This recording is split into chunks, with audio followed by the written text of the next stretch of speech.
जय श्री कृष्णा। राधे राधे दोस्तों आज मैं आप लोगों को लड्डू गोपाल की एक ऐसी मार्मिक आश्चर्यजनक बिल्कुल सत्य लीला कथा सुनाऊंगी जिसे सुनकर आप सभी चकित हो जाओगे। हमारे लड्डू गोपाल के साथ कोई ऐसा भी कर सकता है, सुनकर आपको कानों पर यकीन नहीं होगा। दोस्तों, हमारे सनातन धर्म में जितने देवी देवता हैं, उन्हें मानने वाले भक्तों की अलग अलग संख्याएं हैं। सभी अपने अपने आराध्य भगवान की पूजा पाठ करते हैं, भक्ति करते हैं। अलग अलग देवी देवताओं के स्वरूप में एक ही शक्ति है। सभी हमारे इष्ट, हमारे भगवान हैं। हम भक्त चाहे लड्डू गोपाल की सेवा करें या महादेव की, देवी दुर्गा की उपासना करें या काली माता की, पर हम भक्तों के मन में सभी देवी देवताओं के लिए सम्मान है। हम सभी भगवान को दिल से मानते हैं। दोस्तों, आज की यह लीला कथा सुनने के बाद आप सभी के मन में अनेकों सवाल उठेंगे। आप सभी यह सोचने पर मजबूर हो जाएंगे कि क्या एक भक्त कभी भी आस्था को ठेस पहुंचा सकता है? क्या एक इंसान जो अपने आप को भगवान का भक्त मानता है, प्रतिदिन पूजा पाठ करता है, बिना पूजा पाठ किए जो जल को स्पर्श तक नहीं करता, वही भक्त हमारे ठाकुर जी लड्डू गोपाल के साथ इतना घिनौना कृत्य कर सकता है? और आप सभी जरा सोच कर देखिए, इस घटना से हमारे छोटे से बाल गोपाल को कितनी तकलीफ हुई होगी। भगवान श्री नारायण हमारे लड्डू गोपाल को मछली का भोग सोचकर ही हमारी रूह कांप जाती है। दोस्तों, लीला कथा को पूरा अंत तक अवश्य देखिएगा, तभी आप आज की इस लीला कथा को संपूर्ण रूप से समझ पाओगे और इस घटना को सुनने के बाद आप सभी की आंखें नम अवश्य होगी। आशा करती हूँ दोस्तों, आज की यह लीला कथा आपके हृदय को स्पर्श करेगी। दोस्तों, आज की यह लीला कथा हमारे साथ शेयर की है उड़ीसा के एक गांव में रहने वाली रुचि सिंह जी ने। रुचि जी हमसे कहती हैं कि मेरी शादी को 10 साल हुए हैं। मेरा मायका और ससुराल दोनों उड़ीसा में है। मेरे मायके में हमारा जॉइंट परिवार है। मेरी मम्मी, चाची, मेरी बड़ी मम्मी, मेरी दादी, हम सभी मिलकर रहते थे। सभी को मैंने बचपन से ही पूजा पाठ करते देखा है। सच कहूँ तो बचपन से मुझे पूजा पाठ में ज्यादा दिलचस्पी नहीं थी, न ही मैं ज्यादा पूजा पाठ किया करती थी, पर हाँ, भगवान के प्रति मेरे मन में आस्था भक्ति थी। मैं सभी के साथ मंदिर जाया करती थी, भगवान के आगे हाथ जोड़कर अपनी इच्छाएं बताया करती थी। मेरी शादी हुई, मैं अपने ससुराल आई। ससुराल में मेरी सासू माँ पूजा पाठ किया करती थी। मैं भी कभी कभी अपने सासू माँ के साथ मिलकर पूजा पाठ कर लेती थी। और समय बीतता रहा, मेरी शादी को 3 साल बीत गए, पर मुझे कोई संतान नहीं हुई। हम सभी बहुत परेशान हो गए। अलग अलग डॉक्टरों से इलाज करवाया, रिपोर्ट में सब कुछ नॉर्मल था, पर फिर भी मैं गर्भवती नहीं हो पा रही थी। डॉक्टर भी इसका कारण समझ नहीं पा रहे थे। और तभी हमारे जीवन में आए लड्डू गोपाल, मेरे छोटे से प्यारे से बाल गोपाल। मैंने कभी सपने में भी नहीं सोचा था कि मैं कभी लड्डू गोपाल की सेवा करूंगी, ना ही मुझे लड्डू गोपाल की सेवा का विशेष जानकारी था। मेरे ननद के घर लड्डू गोपाल विराजित थे। मेरी ननद की सासू माँ लड्डू गोपाल की नित्य सेवा किया करती थी और उन्होंने ही बड़े श्रद्धा भाव से मुझे लड्डू गोपाल का श्री विग्रह ला कर दिया। और वो बोली कि रुचि, ये भगवान श्री कृष्ण के बाल स्वरूप लड्डू गोपाल है। तुम इनकी सेवा पूरी श्रद्धा भाव से एक शिशु के रूप में करना। देखना, जल्दी तुम्हारी गोद में एक छोटा सा लल्ला आएगा। रुचि जी कहती है कि जब इंसान हर तरफ से हार जाता है, तो अगर उम्मीद की एक भी किरण उसे दिखाई दे, साथ आश्चर्यजनक चमत्कार हुआ।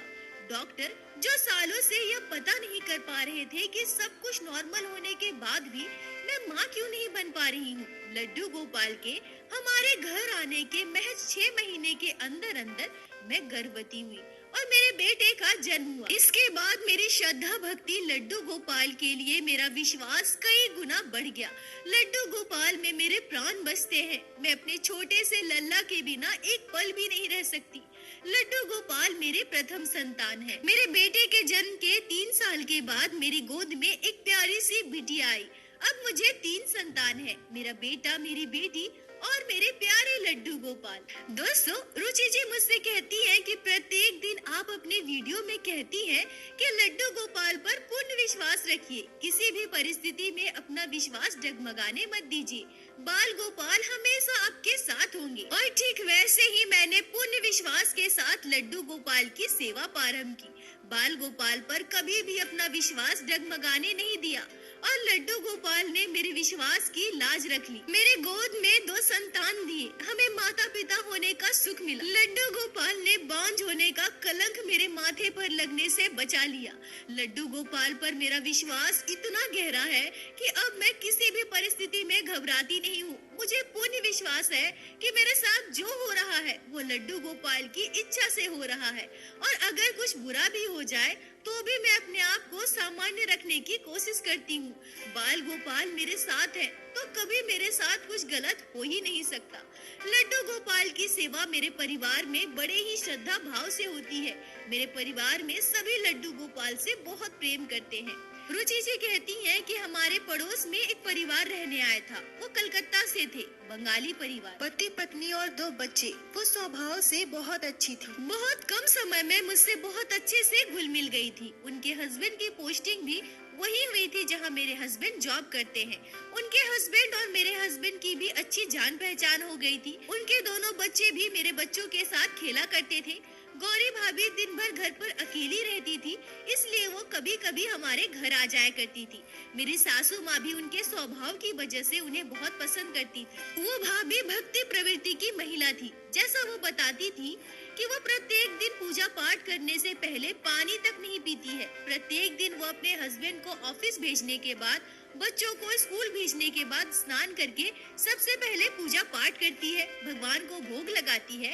उसके बाद वो खुद कुछ खाती है। वो बहुत ही मिलनसार स्वभाव की थी। वो हम सभी से बहुत जल्द घुल मिल गई थी। वो जब भी हमारे घर आती थी तो घंटों बैठकर हमसे बातें करती थी।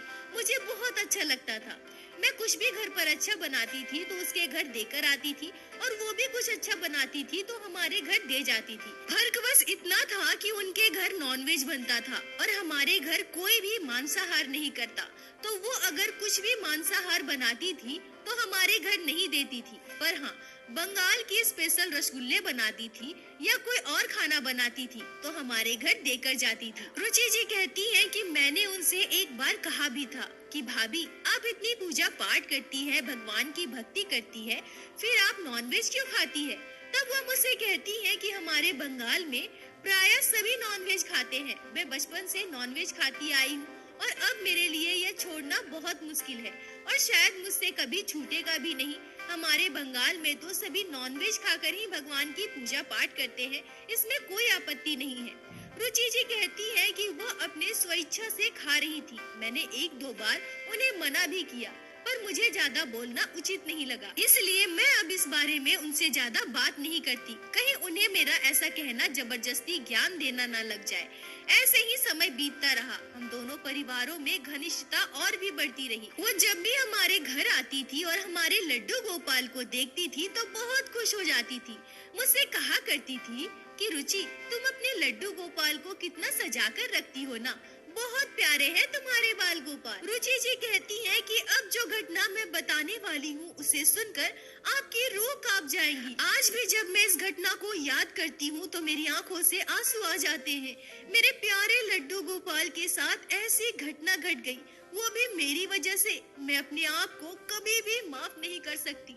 सब मेरी गलती की वजह से हुआ है। रुचि जी कहती हैं कि यह घटना 2022 दिसंबर के महीने की है। मेरे ससुराल में मेरे सासू माँ, मेरे ससुर जी, मेरे एक देवर हस्बैंड, मैं और मेरे 2 बच्चे हैं। मेरे देवर जी कटक में रहते हैं और वहाँ पढ़ाई करते हैं। 2022 दिसंबर के महीने में हमारे यहाँ से बहुत सारे लोग तीर्थ स्थान दर्शन के लिए जा रहे थे।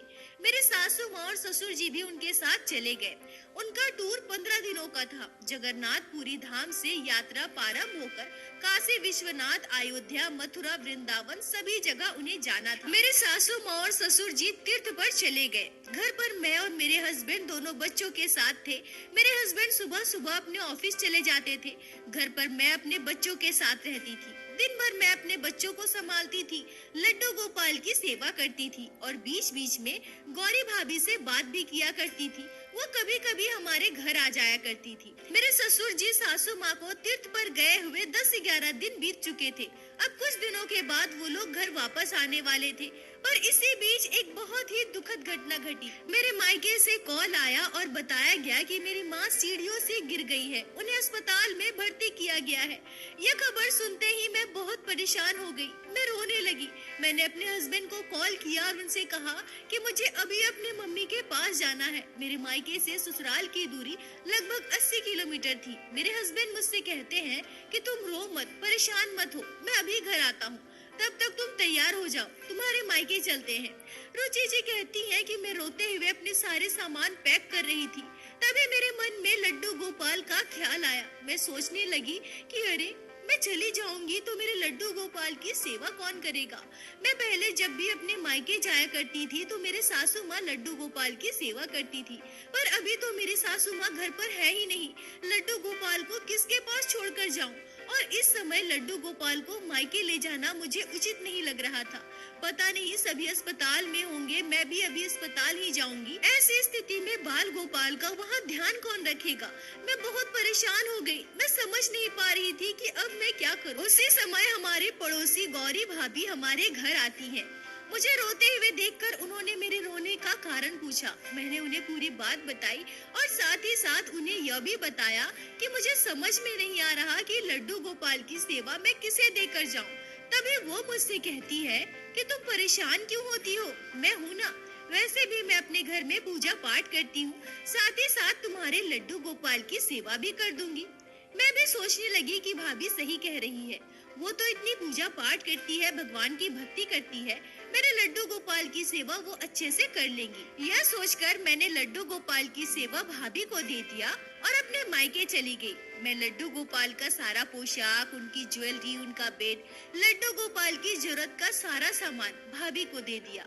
जब मैं भाभी को बताने लगी कि लड्डू गोपाल की सेवा कैसे की जाती है और उन्हें बिल्कुल वैसे ही लड्डू गोपाल की सेवा करनी है, तो भाभी मुझसे कहती है कि तुम परेशान मत हो, मैं महीनों से तुम्हारे घर लड्डू गोपाल की सेवा देख रही हूँ और मुझे सब पता है, और अगर मुझे कुछ भी पूछना होगा तो मैं तुम्हें कॉल कर लूंगी। तुम निश्चिंत होकर अपने मायके जाओ, लड्डू गोपाल की चिंता मत करो। यह तो मेरा परम सौभाग्य है जो लड्डू गोपाल की सेवा मुझे मिली है। रुचि जी कहती है कि इसके बाद निश्चिंत होकर मैं लड्डू गोपाल की सेवा भाभी को सौंपकर अपने मायके चली गई। मायके जाकर मैंने देखा मम्मी को थोड़ी बहुत चोट आई है, उनके हाथ में दर्द हो रहा है। मैंने सोचा कि ऐसी स्थिति में 2-4 दिन तक मुझे अपने मम्मी के पास रहना चाहिए, तब तक मेरे सासू माँ और ससुर जी भी तीर्थ से वापस आ जाएंगे। यह सोचकर मैं कुछ दिनों के लिए अपने मायके में रुक गई। मुझे और बच्चों को वहाँ छोड़कर मेरे हस्बैंड घर वापस आ गए। जिस दिन मैं अपने मायके गई थी उस दिन तो मुझे गौरी भाभी को कॉल करने का बिल्कुल भी समय नहीं मिला। मैं अपने मायके ना जाकर सीधा अस्पताल गई थी। अस्पताल में बहुत सारे लोग थे, मम्मी अस्पताल में भर्ती थी, मैं बहुत रो रही थी, माहौल बिल्कुल भी अच्छा ही नहीं था। उस दिन मैंने गौरी भाभी को कॉल ही नहीं किया, मैंने लड्डू गोपाल के बारे में पूछा भी नहीं। देर रात हम सभी अस्पताल से वापस आए, क्योंकि मेरा भतीजा उस समय मात्र 2 महीने का था। छोटे बच्चे को लेकर मेरी भाभी अस्पताल नहीं जा पा रही थी, इसलिए मैं अपने बेटे को भाभी के पास छोड़कर अपनी छोटी बेटी को लेकर सुबह सुबह अस्पताल चली गई। दिन भर अस्पताल में हम सभी व्यस्त थे, मम्मी का एक्सरे वगैरह अलग अलग जांच किया जा रहा था। आज दिन भर भी मुझे जरा भी समय नहीं मिला कि मैं गौरी भाभी को कॉल करके लड्डू गोपाल के बारे में पूछ सकूं। और दूसरा कारण यह भी था कि मैं निश्चिंत थी, मुझे पता था कि मेरे लड्डू गोपाल गौरी भाभी के पास बिल्कुल सही सलामत है। बाल गोपाल की सेवा गौरी भाभी बहुत अच्छे से कर रही होंगी, क्योंकि उनके मन में लड्डू गोपाल के लिए श्रद्धा भक्ति थी। वह कितनी पूजा पाठ किया करती थी, भगवान की भक्ति किया करती थी। मेरे लड्डू गोपाल को कोई तकलीफ नहीं होगी, यह सोचकर मैं बिल्कुल निश्चिंत थी। पर इसी बीच गौरी भाभी ने मुझे एक बार कॉल भी किया था, पर मैं अस्पताल में व्यस्त थी, इसलिए मैं उनका कॉल नहीं उठा पाई। ऐसे ही 2 दिन बीत गए। दूसरे दिन शाम को मैंने गौरी भाभी को कॉल किया, उन्होंने मेरी मम्मी का हाल चाल पूछा, फिर मैंने लड्डू गोपाल के बारे में पूछा। भाभी मुझसे कहती है कि रुचि तुम परेशान क्यों होती हो, लड्डू गोपाल बिल्कुल ठीक है, मैं बाल गोपाल की सेवा अच्छे से कर रही हूँ, तुम परेशान मत हो, अपनी मम्मी का ध्यान रखो। रुचि जी कहती है कि भाभी से बात करने के बाद मेरा मन हल्का हो गया। मुझे इस बात की तसल्ली भी हो गई कि लड्डू गोपाल बिल्कुल ठीक है। पर कहीं न कहीं उस दिन दोपहर से ही मैं लड्डू गोपाल को बहुत याद कर रही थी। बाल गोपाल के लिए मेरा मन बहुत व्याकुल हो रहा था। मैंने सोचा कि 2 दिनों से मैंने लड्डू गोपाल को देखा नहीं है, उनकी सेवा नहीं की, इसलिए शायद मेरे बाल गोपाल मुझे याद कर रहे होंगे। मेरी मम्मी के साथ इतनी बड़ी घटना घट गई। वो तो लड्डू गोपाल की कृपा से मेरी मम्मी को ज्यादा चोट नहीं लगी। इन सभी घटनाओं की वजह से मैं बहुत परेशान हूँ। शायद इसलिए मुझे इतना बुरा लग रहा है। रात के लगभग 10:30 बज रहे थे। मैं अपने कमरे में लेटे लेटे ये सारी बातें सोच रही थी। अपने लड्डू गोपाल को बहुत याद कर रही थी। साथ ही साथ मैं बाल गोपाल को धन्यवाद भी कर रही थी कि उन्होंने मेरी मम्मी के सर से इतनी बड़ी मुसीबत को टाल दिया। अगर मेरी मम्मी को ज्यादा चोट आ जाती या उनका एक हाथ पैर टूट जाता तो क्या होता। ये सब सोचते सोचते मेरी आंखों से अपने आप आंसू बहने लगे। मैं लड्डू गोपाल को बहुत याद करने लगी। रात के लगभग 12:30 बजे मुझे नींद आने लगी और मैं सो गई। पर उसी रात मेरे साथ एक आश्चर्यजनक घटना घटी। मैंने एक ऐसा सपना देखा जिसे देखकर मेरी रूह कांप गई। दोस्तों, रुचि जी नम आंखों से कहती है कि दिन भर की थकान की वजह से मुझे गहरी नींद आ गई थी। मैं गहरी नींद में सो रही थी। तभी रात के लगभग 1:30 बजे मैंने एक दिल दहलाने वाला सपना देखा। मैंने अपने सपने में हमारे घर विराजित लड्डू गोपाल के दर्शन किए। रुचि जी कहती है कि लड्डू गोपाल को हमारे परिवार में आए हुए वर्षों बीत गए थे।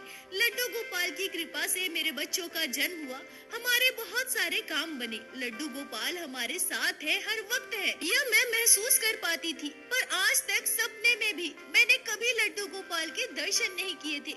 सबके साथ घटी लीलाओं को जब मैं सुनती थी तो मैं भी सोचती थी कि बाल गोपाल मुझे दर्शन कब देंगे। लड्डू गोपाल कभी मेरे साथ इतनी बड़ी लीला करेंगे, मेरे साथ ऐसी घटना घटेगी, मैंने कभी सपने में भी नहीं सोचा था। बाल गोपाल ने मेरे साथ लीला तो की, पर इस अवस्था में इसे सोचकर आज भी मुझे बहुत रोना आता है। लड्डू गोपाल की उस अवस्था को जब मैं याद करती हूँ तो मेरी रूह कांप जाती है। रुचि जी कहती है कि रात के लगभग 1:30-2 बजे मैं गहरी नींद में सो रही थी। तभी मैंने अपने सपने में साक्षात हमारे घर के लड्डू गोपाल के दर्शन किए।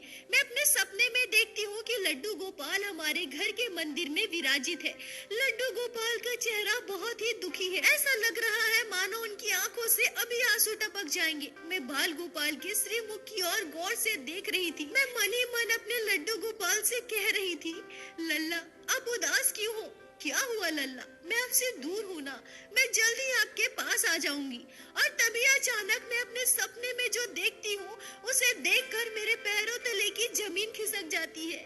मैं सपने में देखती हूँ कि लड्डू गोपाल के आगे भोग लगाया गया है। लड्डू गोपाल की भोग की थाली में जो परोसा गया है उसे सोचना भी मेरे लिए पाप है, जिसे सुनकर आप सभी आश्चर्य हो जाओगे, आपकी आंखों से आंसू आ जाएंगे। रुचि जी कहती है कि लड्डू गोपाल की जो भोग की थाली परोसी गई थी उसे मैं स्पष्ट रूप से देख पा रही थी। मैं अपने सपने में देख पा रही थी कि लड्डू गोपाल की भोग की थाली में मछली चावल परोसा गया है। रुचि जी कहती है कि जैसे ही मेरी नजर मछली चावल की भोग की थाली पर पड़ी, दूसरे ही पल मैंने अपने लड्डू गोपाल की श्रीमुख की ओर देखा। ऐसा लग रहा था मानो अभी मेरे बाल गोपाल रो देंगे। मुझे बिल्कुल भी बर्दाश्त नहीं हुआ और एकाएक मेरा सपना टूट गया। मैं उठकर बैठ गई। मेरी आंखों से आंसू बह रहे थे। मैं बिल्कुल चौंक गई थी। मेरे हाथ पैर कपकपा रहे थे। मैं सोचने लगी कि मेरा सपना इतनी जल्दी क्यों टूट गया? क्यों मेरे साथ ऐसा हुआ? क्या मेरे लड्डू गोपाल मुझसे कुछ कहना चाहते थे? मेरे सपने का क्या मतलब है? मेरे लड्डू गोपाल मुझे इस अवस्था में क्यों दिखाई दिए? नहीं, मैं फिर से सोऊंगी। मुझे फिर से वो सारी चीजें देखनी है। मेरे लड्डू गोपाल मुझसे क्या कहना चाहते हैं? मुझे क्या कोई संदेश देना चाहते हैं? मुझे समझना है। यह सोचकर मैं दोबारा कंबल ओढ़कर पूरी तरह से ढककर सो गई। मैं लगातार रोई जा रही थी। मैं भगवान से प्रार्थना कर रही थी कि हे मेरे लड्डू गोपाल, मुझे फिर से नींद आ जाए, मेरा सपना वहीं से शुरू हो और मैं वो सारी चीजें फिर से देख पाऊं। यह सोचकर मैं सोने की कोशिश करने लगी। पर क्या मुझे दोबारा नींद आ सकती है? इस दृश्य को देखकर क्या मैं फिर से सो सकती हूँ? नहीं, मैं उठकर बैठ गई। मैं रोने लगी। मैं घड़ी की ओर देखी तो रात के 2 बज रहे थे। पर अब ये सारी बातें मेरे दिमाग में घूम रही थी। मैं समझ नहीं पा रही थी कि मेरे सपने का क्या मतलब है। भला ऐसा कैसे हो सकता है? तभी एकाएक मेरे मन में यह बात आई कि गौरी भाभी तो मांस मछली खाती है ना। गौरी भाभी तो बंगाली है, उनके घर प्रत्येक दिन मांस मछली बनता है। क्या उन्होंने मेरे लड्डू गोपाल के साथ ऐसा किया है? तभी अगले ही पल मन में विचार आता है, नहीं नहीं, वो ऐसा कभी नहीं कर सकती।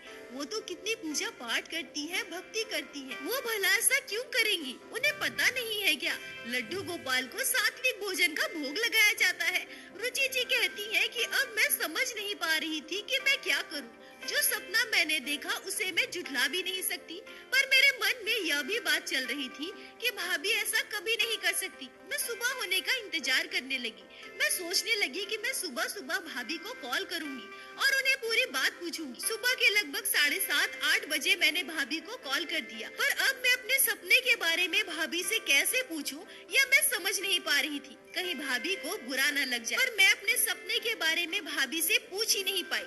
तभी भाभी का 7 साल का बेटा अपनी मम्मी से मोबाइल लेकर मुझसे मेरे बेटे के बारे में पूछने लगता है। वो कहता है, आंटी आयुष कहाँ है? आप लोग कब वापस आएंगी? मैं उससे थोड़ी देर बात करती हूँ। तभी भाभी का बेटा मुकुल मुझसे जो कहता है उसे सुनकर मेरे रोंगटे खड़े हो गए। मुकुल मुझसे कहता है, आंटी आपको पता है ना, मुझे मछली बिल्कुल भी नहीं पसंद। मम्मी मुझे जबरदस्ती मछली खाने को कहती है, पर मुझे तो अंडा खाना पसंद है। पर कल मम्मी ने कहा कि लड्डू गोपाल का प्रसाद खाना चाहिए, उससे मैं बहुत इंटेलिजेंट हो जाऊंगा और मुझे एग्जाम में अच्छे मार्क्स आएंगे। और पता है आंटी, मम्मी ने लड्डू गोपाल को जो मछली खिलाया था ना, वही मछली मैंने खाई। अब मैं इंटेलिजेंट हो जाऊंगा। आपको पता है, मैं अब अच्छी क्रिकेट भी खेलूंगा। रुचि जी कहती है कि मेरी रूह कांप गई। यह सुनकर मेरे कानों को यकीन नहीं हो रहा था। मैंने तुरंत फोन काट दिया। मेरे शरीर कांप रहा था। मैंने गौरी भाभी से कोई बात नहीं की।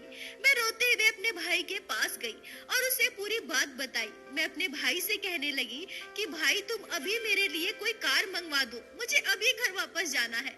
मेरा भाई मुझसे कहता है कि दीदी तू रो मत, मैं जीजा जी को कॉल करके बुला लेता हूँ, वो तुम्हें लेकर जाएंगे। मुझे अभी अस्पताल जाना है, नहीं तो मैं ही तुम्हें घर छोड़कर आता। रुचि जी कहती है कि मेरे पास इतना समय नहीं था। मेरे हस्बैंड मेरे पास आते, फिर मैं उन्हें लेकर घर जाती तो बहुत समय लगता, इसलिए हमने कार रिजर्व किया और मैं अपने बच्चों के साथ अपने ससुराल आ गई। घर आते ही मैं सीधा भाभी के घर गई और उनके घर के मंदिर में चली गई। जब मैं वहाँ पहुँची तो मैंने देखा भाभी ने मेरे लड्डू गोपाल को स्नान करवाया है, उनका सुंदर श्रृंगार किया है और बाल गोपाल को फल मिठाई का भोग लगाया है। मैं लड्डू गोपाल को अपने गोद में उठा ली और फूट फूट कर रोने लगी।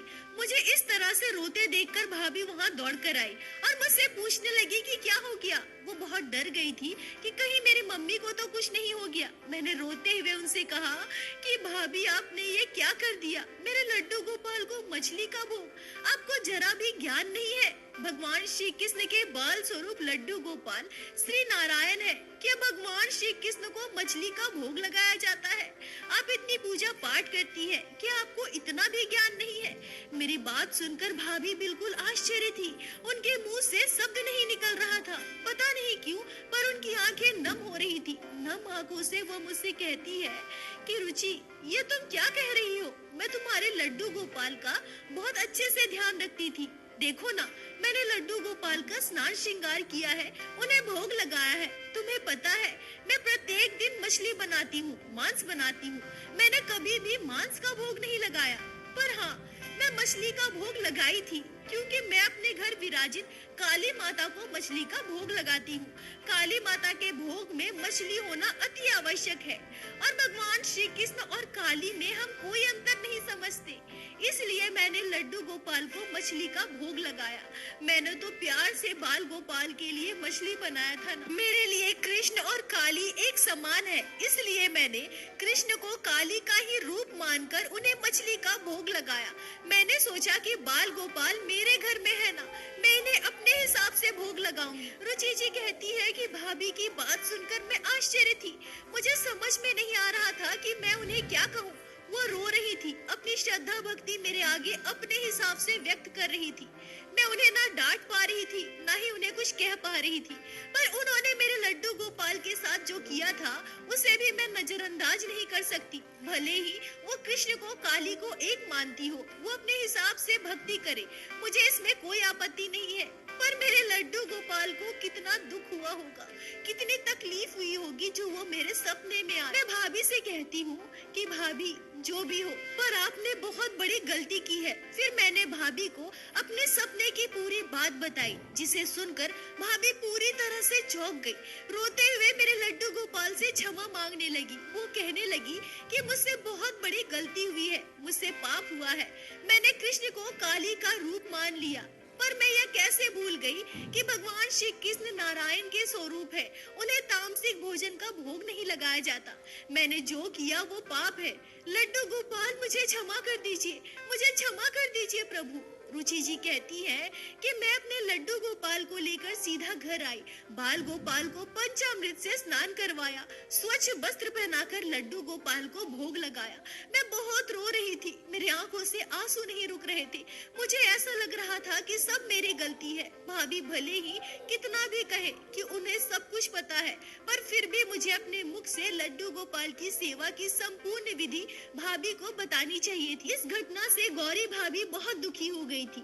जाने अनजाने उन्होंने जो भी गलती की है, जो भी पाप किया है, उसके लिए वो आज भी क्षमा मांगती है। रुचि जी कहती है कि इस घटना के बाद मैं इतनी सचेत हो गई कि अब मैं अपने लड्डू गोपाल की सेवा कभी किसी को नहीं देती। जो गलती, जो भूल मुझसे हुई है, मैं उसे दोबारा अपने जीवन में कभी नहीं दोहराऊंगी। लड्डू गोपाल अपनी कृपा मेरे परिवार पर ऐसे ही बनाए रखे।